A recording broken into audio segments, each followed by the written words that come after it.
Okay, so getting back to the rig, I just finished the arms here. Lastly, I'm just gonna position the neck, and then we're gonna talk about sex. No, I'm just kidding. Um, finish this up. Okay, now let's talk about add-on. Sorry, helper bones basically. So with my game, I basically want to have an extra bone that will be attached to the hands, like the left hands and the right hands, and I'll use those bones to attach guns or props to them. Um, so to do that, basically you go to uh, your TSM3, create a part, uh, create a single control, create a mirrored pair if you want them on both either hand. So now what it's going to do is it's going to create basically a new little helper bone here, basically. So so these bones here, it just created these.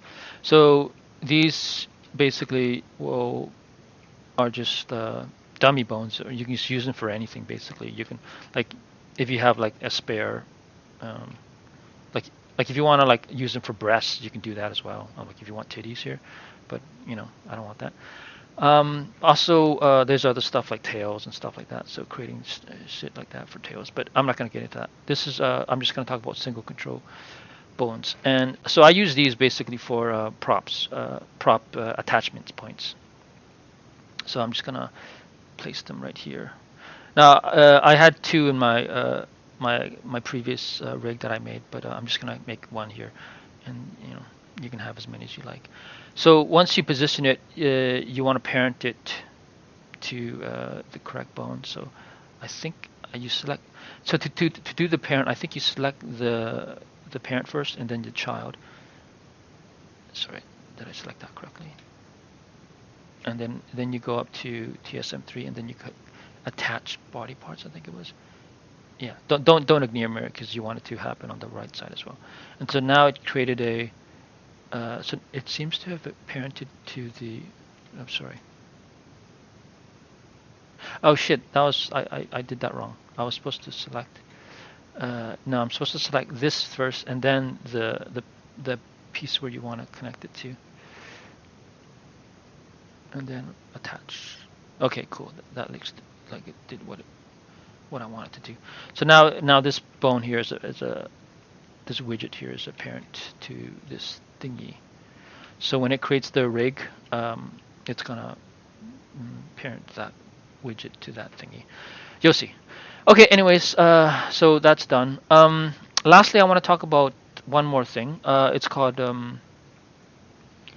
if you go into the set rig options, what I talked about earlier about the high res spine and the low res. So basically, high res will create more bones for the final rig when you create the rig. So with the arms and the legs, when you click on high res, it'll actually create what are called row joints or twist joints, some people call them.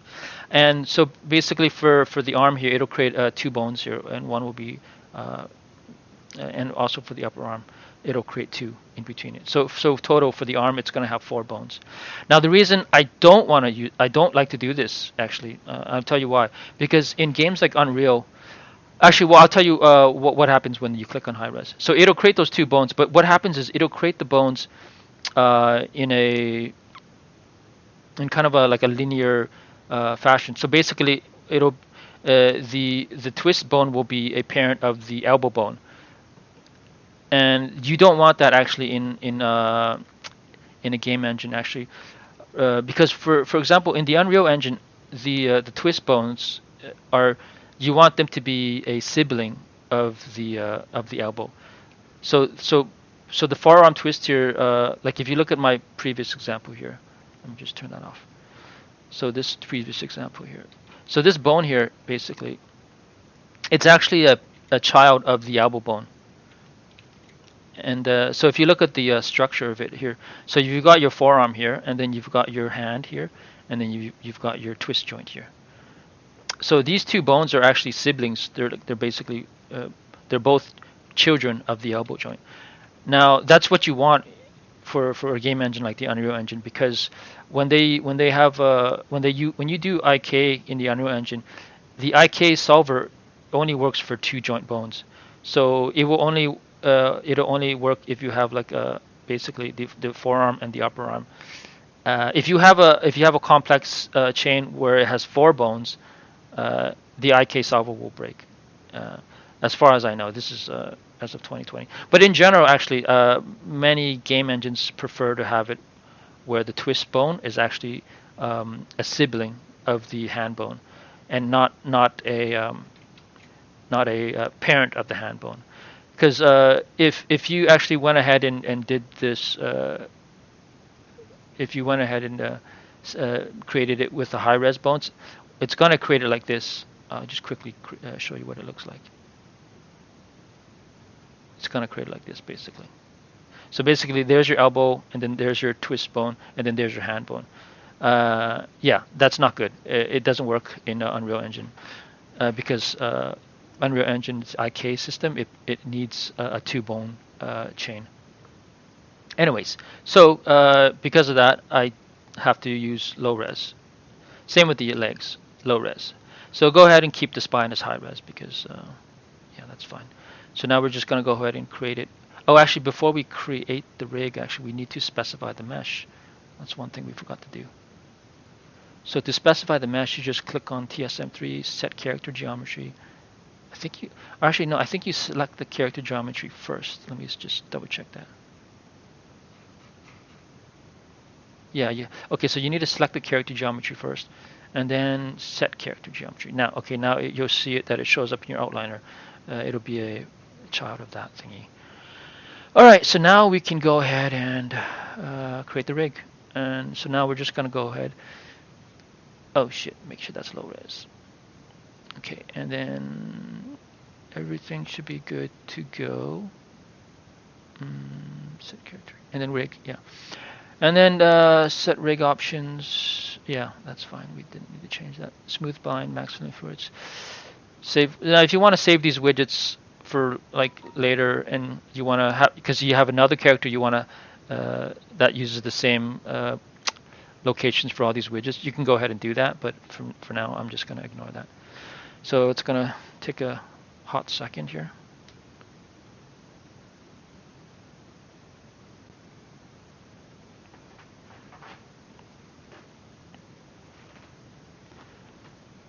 Wow, slower than I remember. Okay, cool. So now it's created the. I'm just going to turn off my old rig. So, all right, so cool. Now it's created the rig and the controllers, right? So now you can go ahead and test to see if it looks all right. Oh, wait a minute. These are FK controls. Sorry. Okay. Hey, what the fuck? It didn't even rig my mesh. It should have rigged my mesh. Okay. Well, it's, you know, if it didn't rig your mesh, it's not a big deal to do it afterwards. But anyways, let's try that again. Let's click on this. So if you want to like redo it again, you just click on any part of the rig, like this control, and then you can go to restore from restore point or restore from last point. Oh, sorry, restore from last point, since I didn't save the restore point. Yeah, go ahead. Gonna do this again. Another minute. Yeah, my computer is a Intel i7 7820X, so it's not a slow machine by any stretch. But anyways, all right, cool. So let's see why it didn't include my mesh, and why didn't you bind? Maybe I need to make sure that's turned off. Okay, let's try that again. Maybe I need to click on the mesh and then click on rig. Now restore. No, let's generate new weights because you didn't do shit. Smooth weights. Blah blah blah. Smooth bind. Okay, let's try that again, and let's hopefully it bound my mesh to the bones. If it didn't, as I say, we can just do it manually in Maya. But I'm just curious why I didn't do it, because it's done it before. And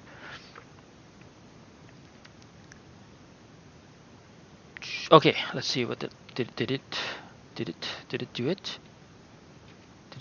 What the fuck? Okay, whatever. You know what? I'm just gonna bind it. Uh,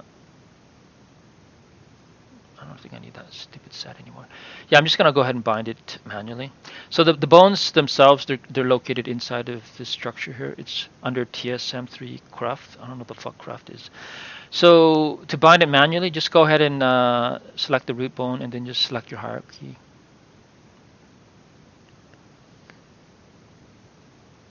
And here, just select hierarchy. And then select your mesh, and then go to skin, and then bind skin. Now, the settings I like to use are joint hierarchy. Yeah, people tell me this one's the best. Classic linear, interactive, neighbors. Yeah, I prefer neighbors because it fixes areas where like the crotch area, like it just ends up doing it a bit better. Blah blah blah, and then go ahead. Now let's see what that looks like. Yeah, okay, there, that's better. Wow, that didn't. No, that didn't do such a good job. Yeah, okay. Anyways, okay. Yeah. So, anyways. Oh, actually, you know what? Before I did that, probably should have created the helper bones. Like, let's just go ahead and unbind that. Oh, yeah, right. So, yeah, talking about the helper bones. So, I need to do this manually actually because I don't like the way that I already discussed why it doesn't work that well with the TSM3's way, the setup machine's way. So to create it manually, like I did in my previous rig here, what you need to do is you need to basically just um, create a bone here. Let's just create it from this menu.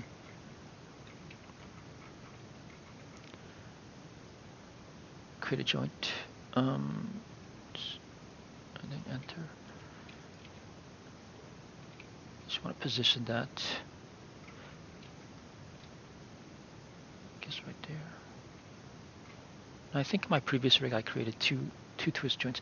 Yeah, I recommend creating two because I find it just looks better, more natural. And I mean, as of 2020, I think game engines can handle this number of bones. You know, this isn't like 1995 where you were really limited in how many bones you can put in there. Yeah, so let's just do that. Let's just scale them up so I can see them a bit easier. One other thing you want to take a note of is you want to make sure that they're running along the same axis as your forearm. So now, like when you switch to the world axis, so you can see the axis that it's running along.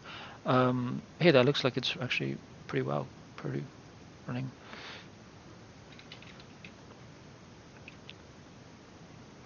Pretty close. And this one, yeah. So they all seem to be like the x-axis. You want it to be running along the forearm, the way it's set up here, where you have the x-axis that way, and then the green axis is pointing up. Yep, like that. Okay, cool. So they seem to be pretty good. Now. Yeah, I'm not going to do it for the left arm because this video is going to be too long. But to make it so it rotates along with the hand, I like to use expressions. So let's just go ahead and set that up. It's pretty quick. So you click on so what you want to happen is you want this the rotate X to be a fraction of this hand's rotate X. So right now this hand is rotated like a 0, but when you rotate it up to like 90 or something, you want this piece here to rotate like maybe 80% of that hand, and then this piece here to be like maybe 40%. So I found that those numbers were pretty good. So to set that up, it's actually pretty easy. Just go click on this and then click on rotate X, click on expressions, and then now I like to grab this hand here and then grab its rotate X value, copy, Control C to copy. And then go back to here, click on that, and then click on its rotate X. Just going to paste this in here real quick, and then copy this. So now you want this joint's rotate X to be rotate x, the hands rotate x times 0.8, or let's go 8.5 or whatever, 8.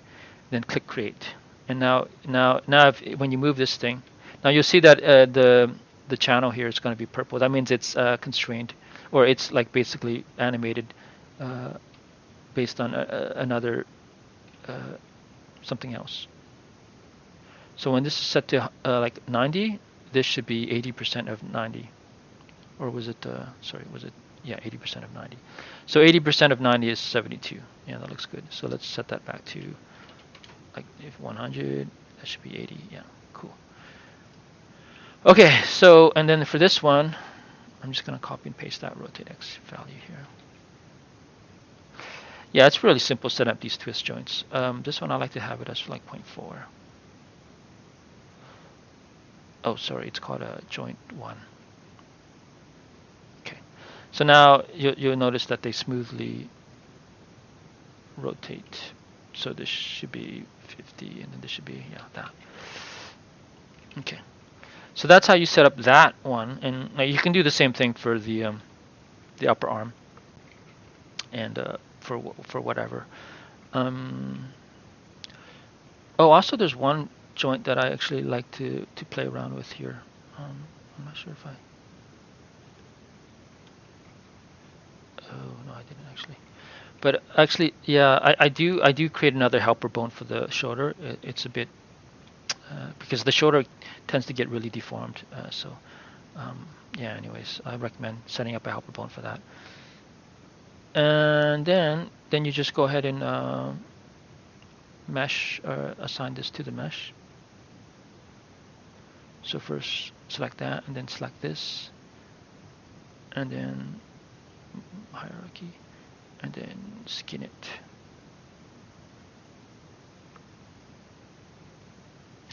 Now if you look at the weights for this thing here, it should be pretty, yeah, whatever. It's not a, yeah, you're gonna have to clean this up. But anyways, now if you do the rotation, you'll notice that it'll smoothly kind of rotate up the arm. Okay, so that should, I'm just gonna stop the video for now, and then for the next video I'll talk about how to. Actually, no. Actually, one last thing that I like to mention here is because of the way that the hand rotates here, I've actually run into Whoa, what the hell? Did I? Okay, whatever. This is just a test. You guys are gonna do a much better job. Oh, because when I bound the skin, I bound it when the rotation was off. So, yeah, stupid. Me stupid. Okay. Anyways, yeah. One quick thing that I want to mention is when I found that the rotation order for the hand, you want to set that to YZX, I think it is. Yeah, YZX. Yeah, YZX, because I found that when it was set at XYZ, I was getting a lot of weird anomalies, like when I twisted the rotation joint. Like if I put the hand in certain orientations, this twist joint would just get really weird. Just like it would start popping and just start doing really weird shit. So to alleviate that, I found that setting this rotation order to YZX fixed all of that weirdness. So yeah, that's one thing you want to do, is make sure that the hand's rotation order is set to YZX. And then, yeah, for the next video, I'm just going to cover how to import mocap.